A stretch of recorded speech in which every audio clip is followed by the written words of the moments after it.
tous, je suis ravi de vous accueillir pour ce tout premier numéro d'Objection. C'est la première aujourd'hui et c'est une émission consacrée à un phénomène qui prend de plus en plus d'ampleur dans notre pays et pourtant très éloigné de notre culture française, très éloigné également de nos racines chrétiennes. On va parler aujourd'hui d'Halloween, une fête qui tombe au même moment qu'un jour très important dans notre calendrier grégorien, c'est bien sûr le jour de la Toussaint. Alors la tradition d'Halloween est-elle en train de se substituer à celle de la Toussaint? On va en débattre en compagnie de Maître Fabrice Divisio, avocat. Bonjour, merci d'être avec nous sur ce plateau. Béatrice Rosen est également à mes côtés, actrice, chroniqueuse. Rosen, c'est aussi le nom de votre podcast, en partie de votre podcast. La vie en Rosen. La vie en Rosen, on en reparlera, on en dira un mot tout à l'heure.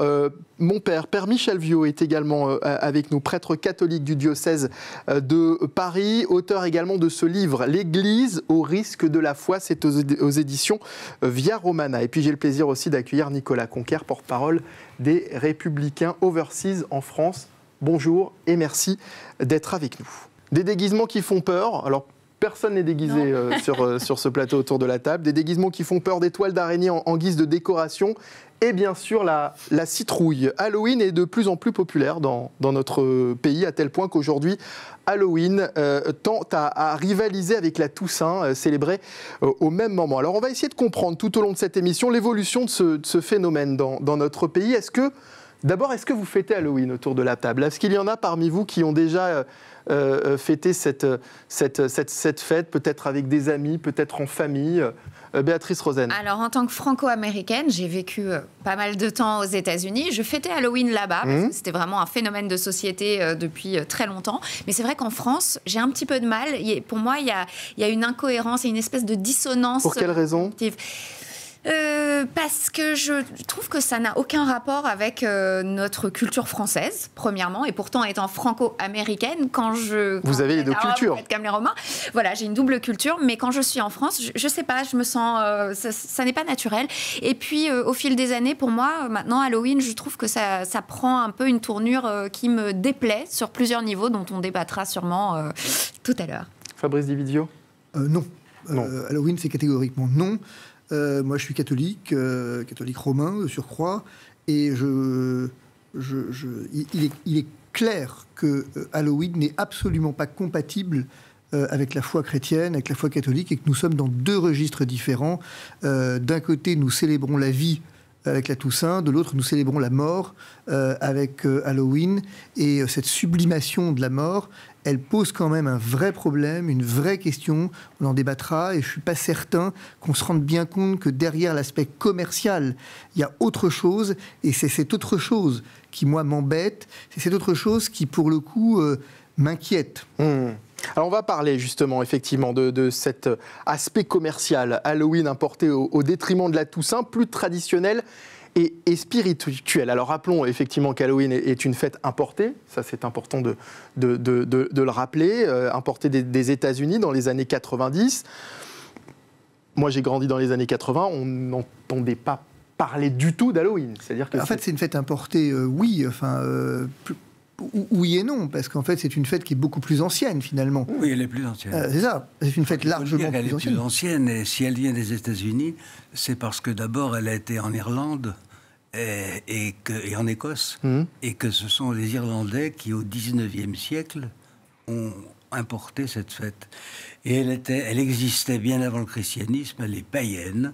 C'est une fête païenne. Moi, je ne l'ai jamais fêtée, et je déconseille fortement de le faire. Je pense que ce n'est pas compatible avec la pratique de la foi catholique. Pour quelle raison, mon père ? Parce que c'est une forme déguisée du culte des morts, liée à une autre chose qui est beaucoup plus grave, qui est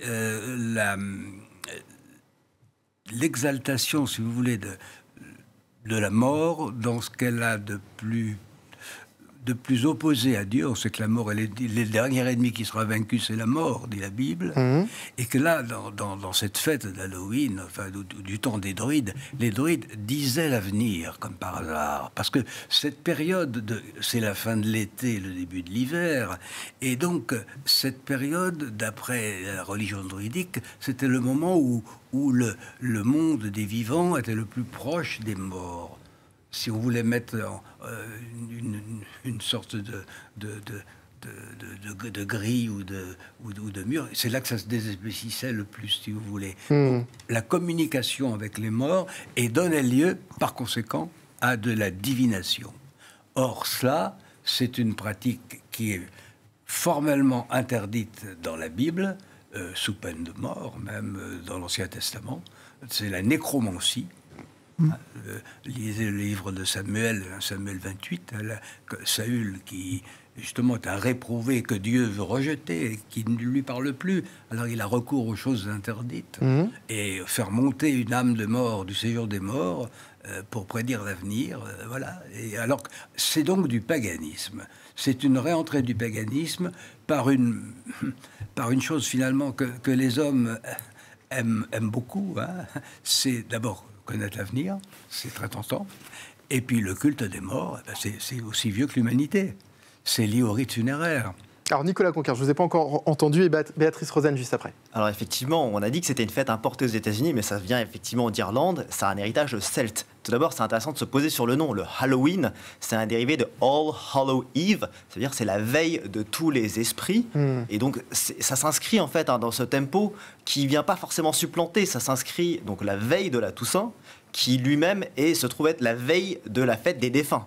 C'est-à-dire que le jour de la Toussaint, on fête tous les saints qui sont au ciel, et le lendemain, on se rendait dans le cimetière de nos proches, en France ou aux États-Unis ou ailleurs, pour faire mémoire de ceux qui nous ont précédés.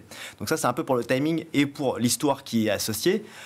Derrière, il y a quand même une tradition qui a été pétrie un peu de christianisme. On le voit aux États-Unis, dans la manière dont c'est importé par les Irlandais. Ils ne sont pas païens, mais il y a une certaine forme peut-être de syncrétisme, c'est-à-dire où on mêle un petit peu ces traditions païennes et cette tradition chrétienne, qui se base, comme vous le savez, ce symbole de Halloween, c'est ces citrouilles qui sont d'ailleurs, qui donnent tout un lieu culturel d'ailleurs, qui sont peut-être assez bon enfant, mais je reviens sur le symbole, ce symbole de la citrouille qu'on a carving, c'est un souvenir qu'on a avec Béatrice sans doute, où on met les mains dans la citrouille, on enlève tout ça et on prépare des plats de saison. Mais donc cette citrouille, elle se base sur le Jack-o'-lantern qu'on a et qui se base sur un conte chrétien qui reprend toute une histoire effectivement qui est effectivement imbriquée avec de la nécromancie, mais qui s'inscrit un peu dans cette tradition et qui fondamentalement dans la manière dont elle est célébrée aux États-Unis ne s'inscrit pas dans une logique vraiment de contact avec les morts ou de fascination de la mort. Il y a un aspect culturel qui est marqué à travers les esprits d'un pays récent qui n'a pas toute cette histoire que nous avons, une histoire millénaire en Europe, sur le vieux continent, et qui s'inscrit, comme vous l'avez dit, à la fin de l'été, avec ces différents repères qui viennent jalonner la saison, le temps des récoltes, le temps des moissons. Ces repères que l'on avait d'ailleurs en France aussi pendant un temps, alors qu'on était un peu plus rural, et donc qui venaient fixer un petit peu, je fais juste le parallèle sur dire, enfin on est des êtres de rituels et qui viennent aussi jalonner l'année indépendamment du caractère qui peut être dévoyé ou prêter un petit peu à des choses qui iraient à l'encontre du magistère. Fabrice Divisio, vous ne vous inscrivez pas totalement dans ce que dit Nicolas Conquer? Non, pas totalement, parce que nul doute que les intentions ne soient pas des intentions mortifères, nul doute que tout ça se fasse au nom d'une certaine idée d'héritage culturel. Le fait est que les choses ont aussi un sens objectif et que c'est Saint-Exupéry, l'essentiel est invisible aux yeux, ce que je vois n'est qu'une écorce. Et au fond, moi ce qui m'intéresse, c'est moins la raison pour laquelle je le fais que son sens objectif premier, mais ça nous interroge sur un point rapide qui est celui de, au fond, qu'est-ce que je célèbre en fait? Quel est mon rapport? C'est une occasion d'interroger aussi ce rapport à la mort. Premier élément. Deuxième élément, je vous ferai remarquer que Halloween correspond exactement, depuis maintenant une trentaine d'années, 30 ans en France, à une augmentation de la profanation des sanctuaires chrétiens.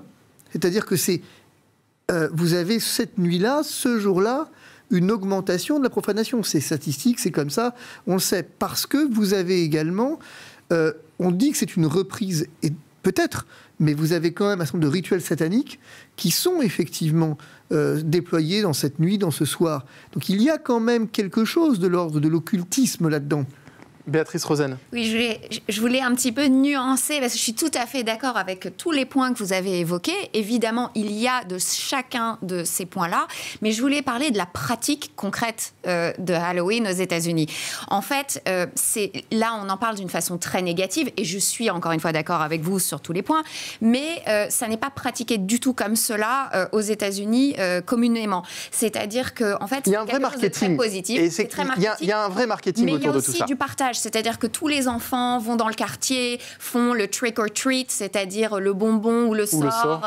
Il y a un côté quand même très bon enfant, même si avec ça, on en parlera peut-être tout à l'heure, il y a eu une psychose à partir des années 70, à un moment donné, une psychose de masse sur les bonbons empoisonnés, etc. Mais il y a quand même un côté bon enfant, il y a énormément de soirées, même dans la pop culture, tous les ans, il y a la soirée de Heidi Klum à Los Angeles où elle se déguise, et c'est pas forcément glauque, c'est des vrais déguisements très très sophistiqués. Donc il y a tout ce dont vous parlez, mais il y a aussi le phénomène de pop culture et de rassemblement et d'occasion de faire la fête. Alors justement, je voudrais qu'on aborde aussi cette partie-là, c'est-à-dire effectivement tout ce marketing qui a été mis en place par les Américains autour de cette fête, et ce marketing qui cible aujourd'hui directement les enfants et la jeune génération, parce qu'il y a une influence clairement des médias, de cette culture américaine, par le cinéma notamment, et par le biais aussi de certains parcs à thème tels que Disneyland, qui a contribué à populariser notamment cette fête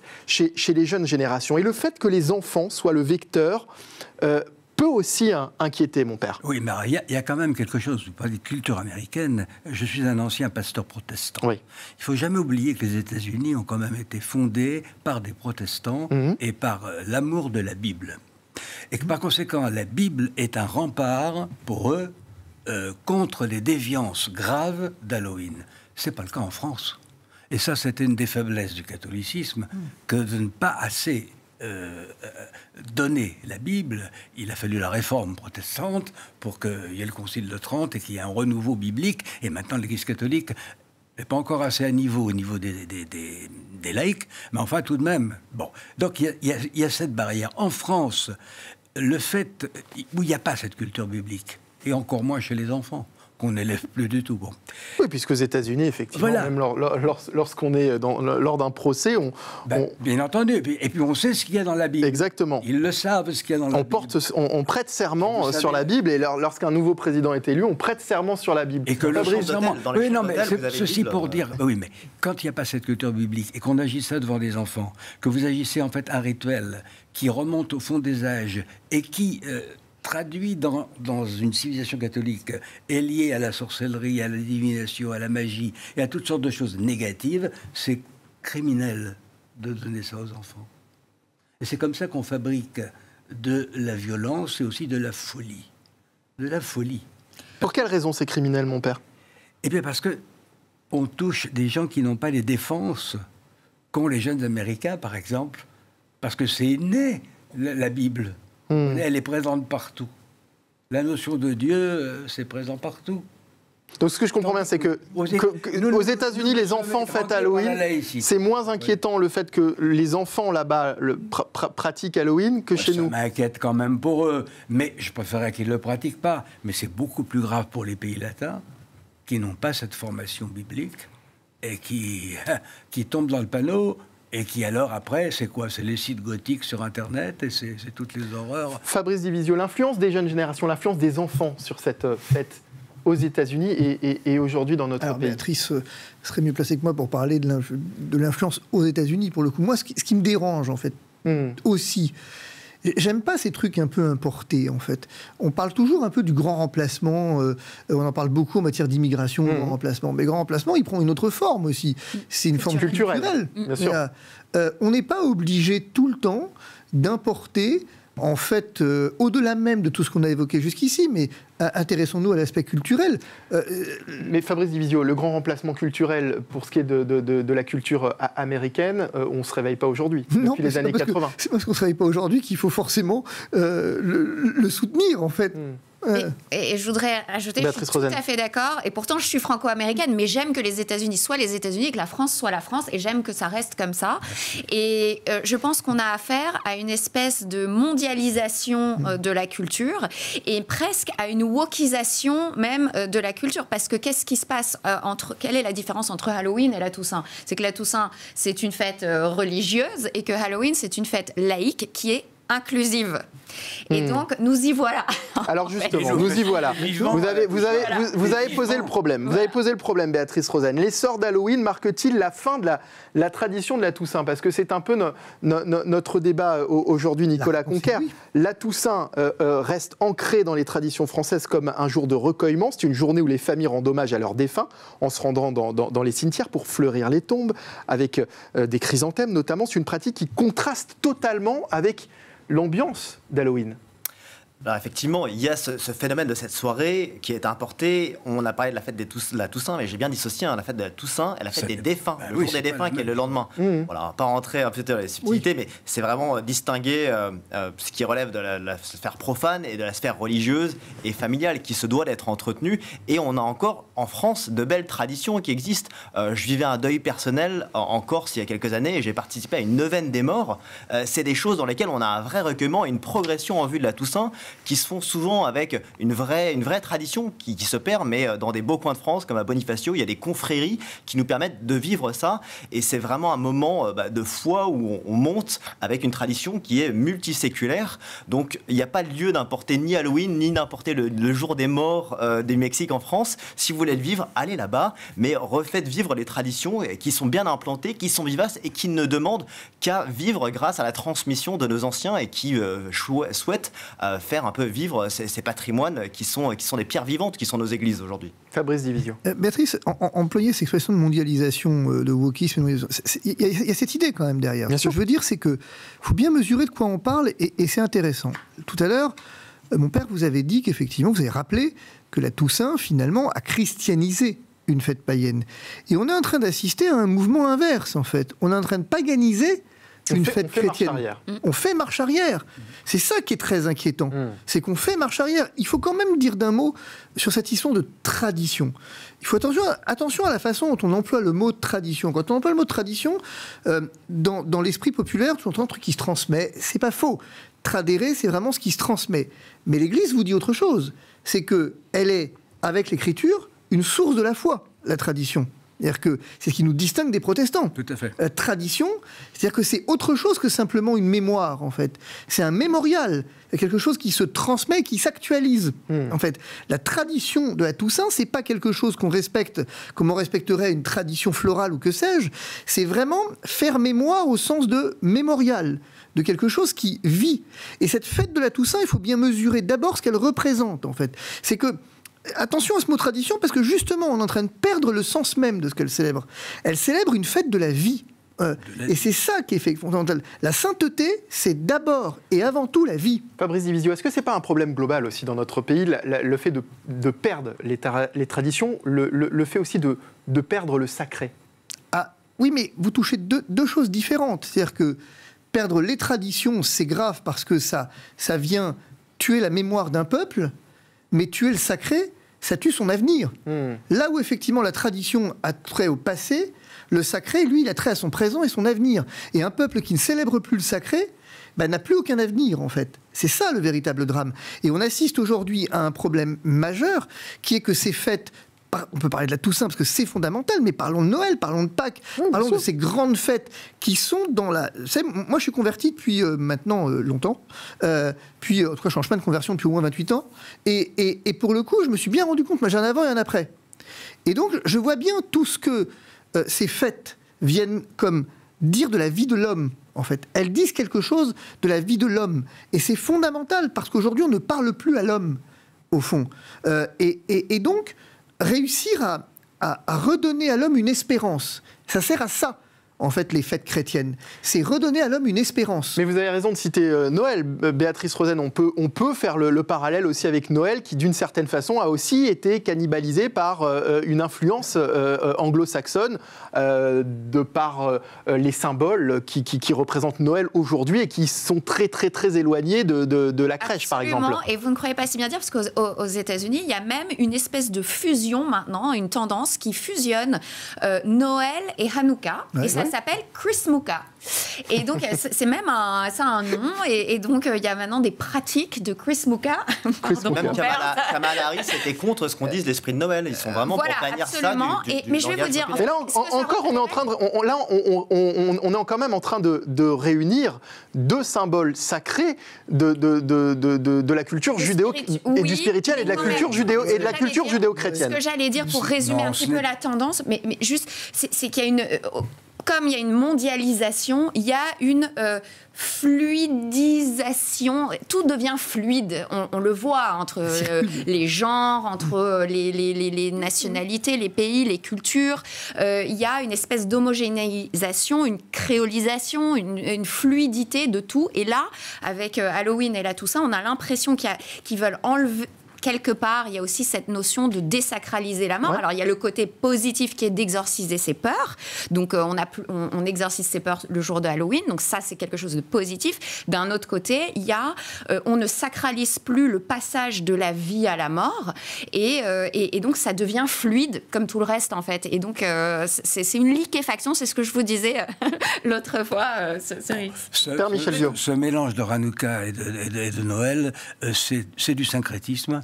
Et quand on tombe dans le syncrétisme, on est toujours réducteur. Hein. C'est comme quand aussi on veut faire des fêtes islamo-chrétiennes avec l'Annonciation, c'est du syncrétisme et c'est réducteur. Non, il faut laisser être les religions être ce qu'elles sont.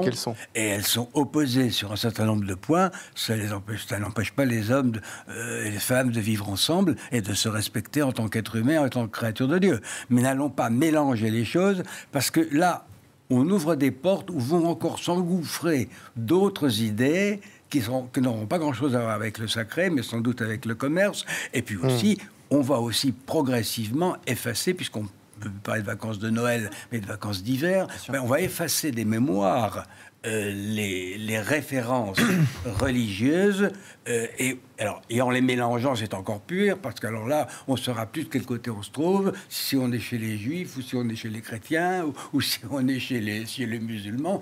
Tout ceci est réducteur, appauvrissant. Mais il y a une responsabilité qu'il faut pointer aussi. Hein. On parle de tradition chrétienne et on a raison de le dire, bien sûr. Mais il y a une responsabilité qu'il faut pointer, c'est celle des chrétiens. Tout à fait. Il faut la pointer, cette responsabilité. Et de l'Église. Et de l'Église, bien sûr, et de l'Église. C'est-à-dire qu'à un moment, on n'arrête pas de me parler de tradition. Je pense à un pays judéo-chrétien. Alors d'abord, essayons de remettre les choses clairement. C'est un pays chrétien. La France est un pays catholique. En termes de judéo-chrétien. C'est un pays catholique. La France est un pays de tradition catholique. Et il ne faut pas avoir honte de le dire aussi. Et la Toussaint est une fête catholique. On appelle ça la solennité de la Toussaint. Tout à fait. Bon, vous étiez en train d'ajouter quelque chose, mon père, sur le terme judéo-chrétien.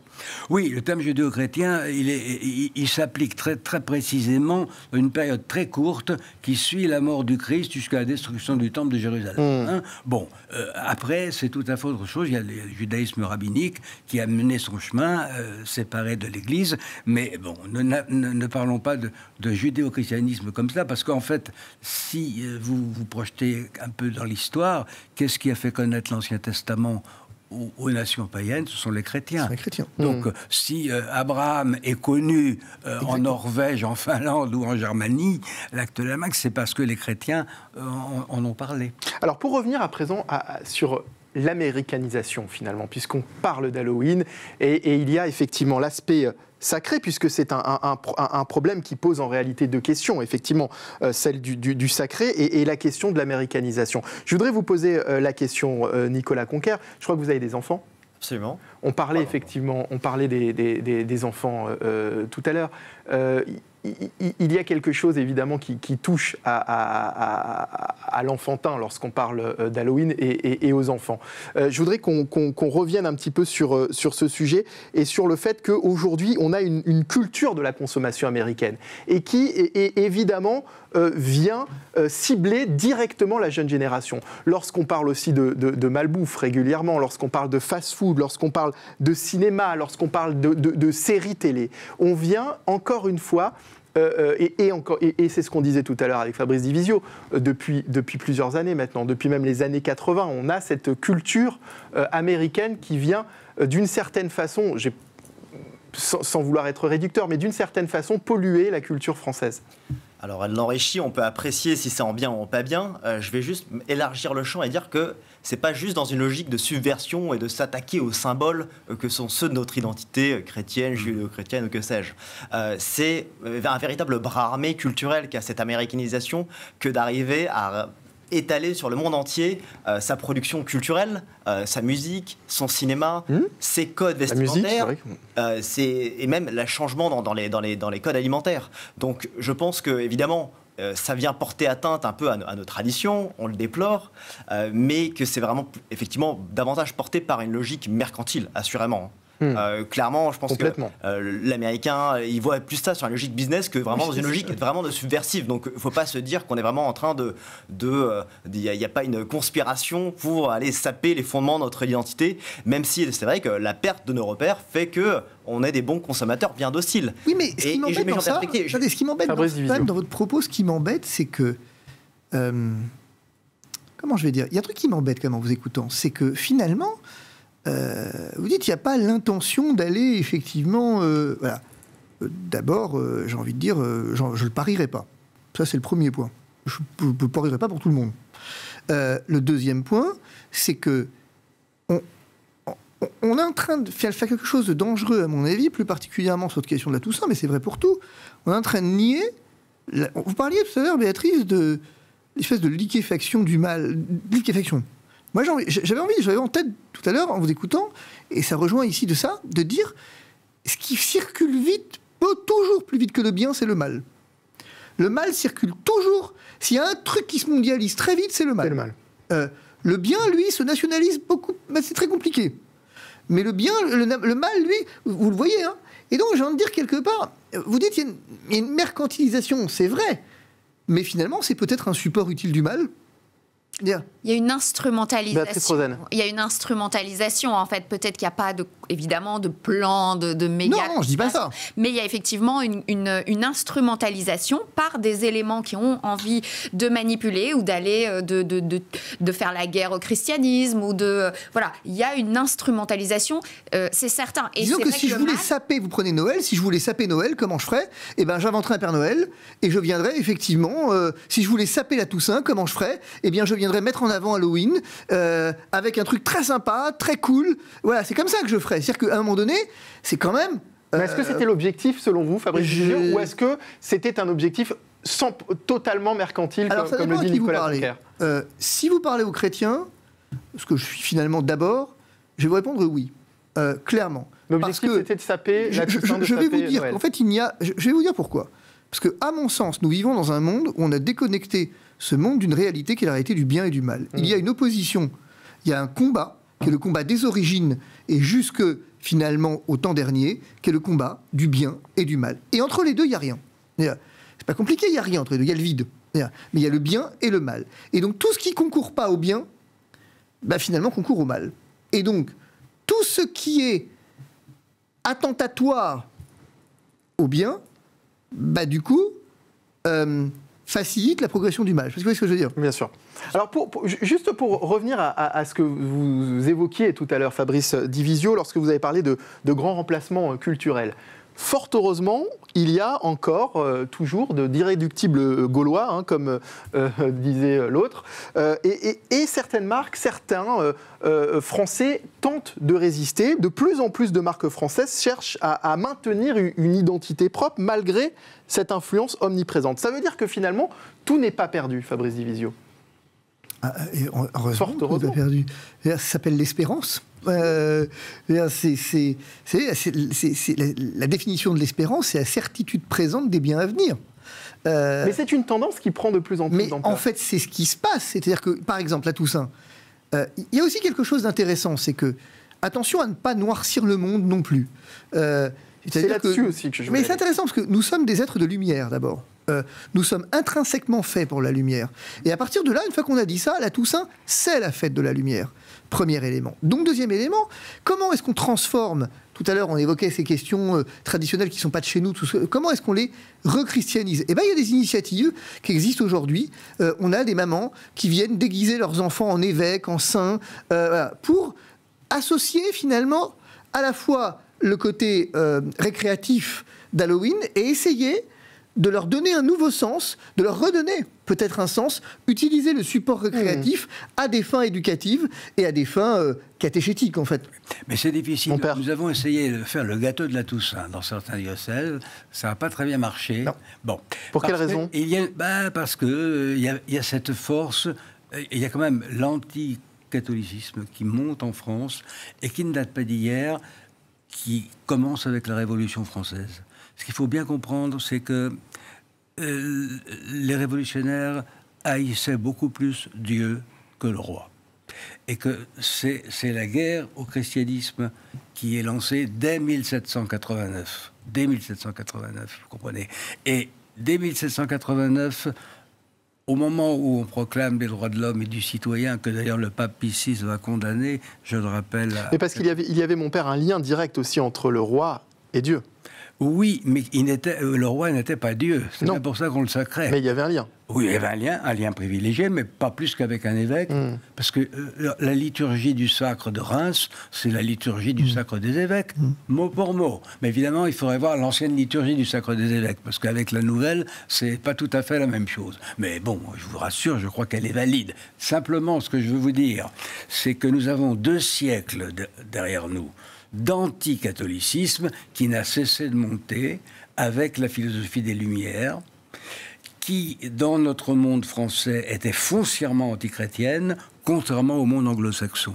Parce que les Lumières anglaises, ils ont un grand respect pour la Bible. Francis Bacon, le père des Lumières, bien avant les autres, disait il y avait le livre de la nature, c'est la science d'expérimentation, c'est le progrès, et puis le livre de la révélation, ça on n'y touche pas.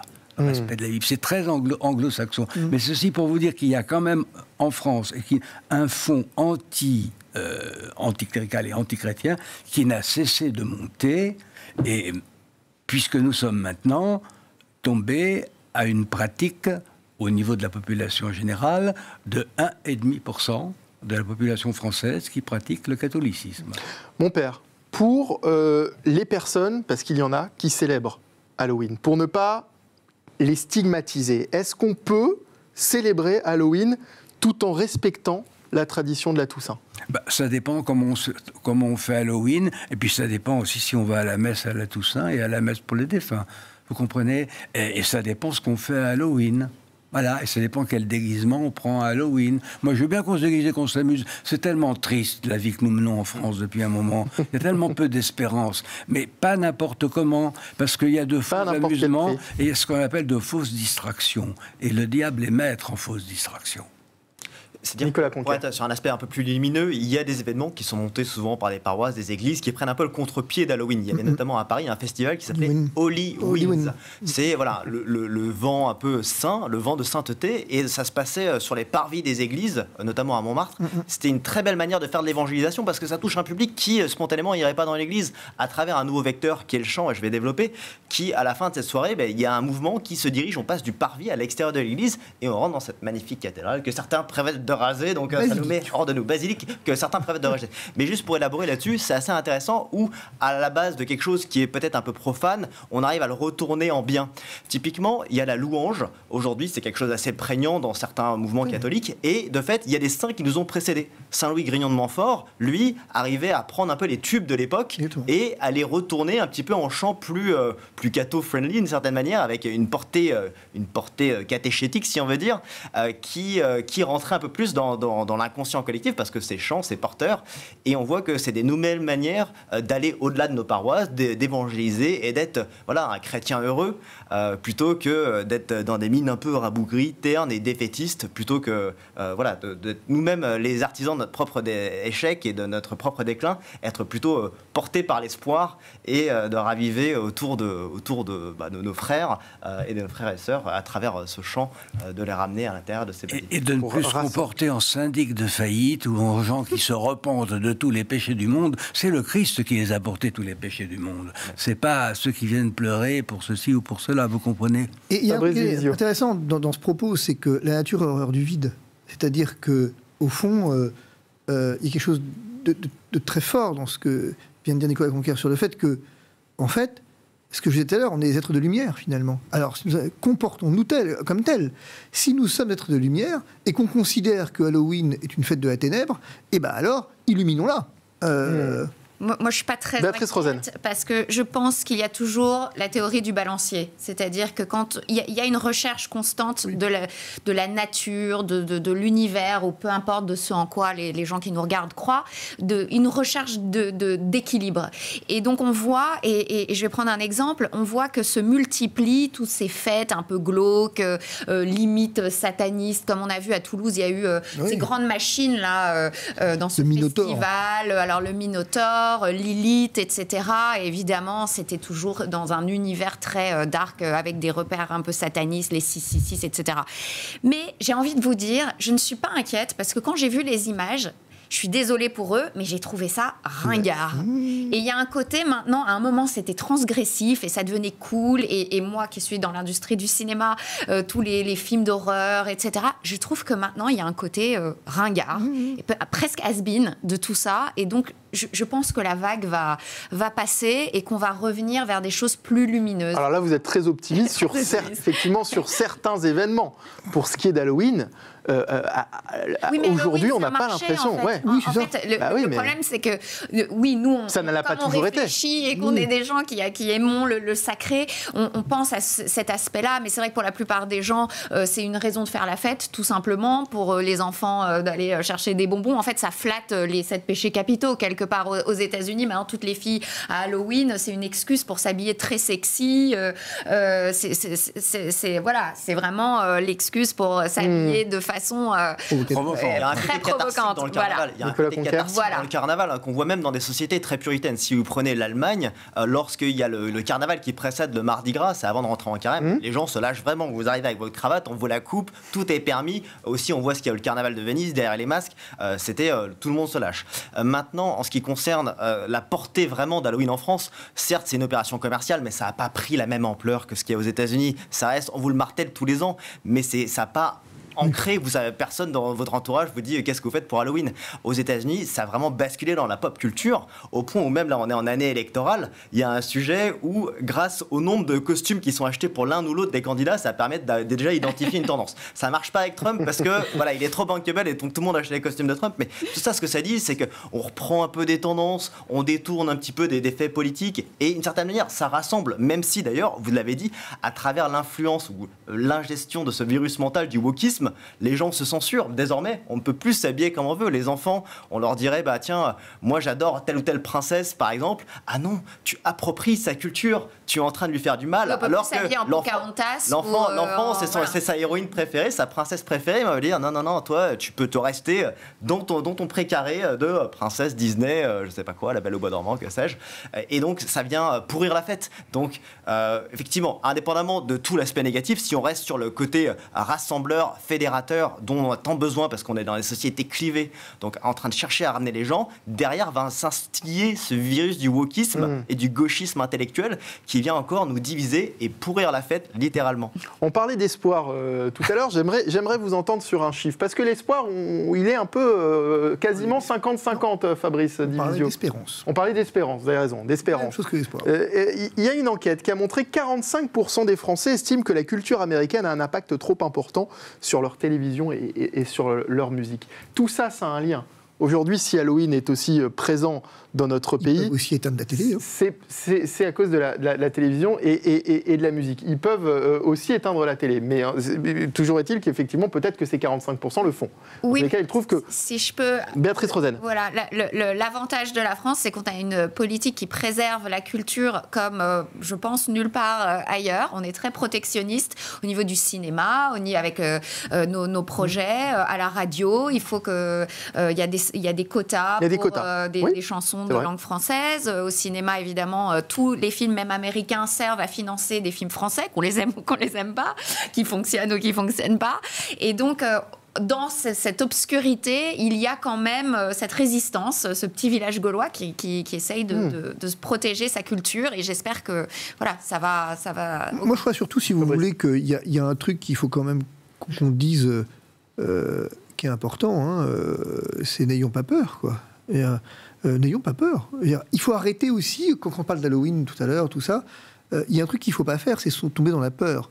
C'est tomber dans la peur du remplacement, tomber dans la peur de l'Amérique qui vient jusqu'à nos portes, jusqu'à nos télévisions. Alors, à un moment donné, on a un libre arbitre, on est libre. Non, mais c'est sans avoir peur, Fabrice. Ça s'est pas imposé, c'est qu'on a laissé faire le lit en fait de cette culture américaine parce qu'on est en perte de valeur, on a une perte d'identité. Oui, mais on a refusé parce qu'on nous a brimés. On a dit que ce qui était français, ce qui était le folklore, il fallait le combattre, c'était pas cool. Il fallait, voilà, c'est ça. Mais sans tomber dans la peur, c'est un constat qu'on peut faire, Fabrice. C'est-à-dire sur le fait qu'il y a eu une influence clairement sur notre façon de nous habiller, sur notre façon de manger.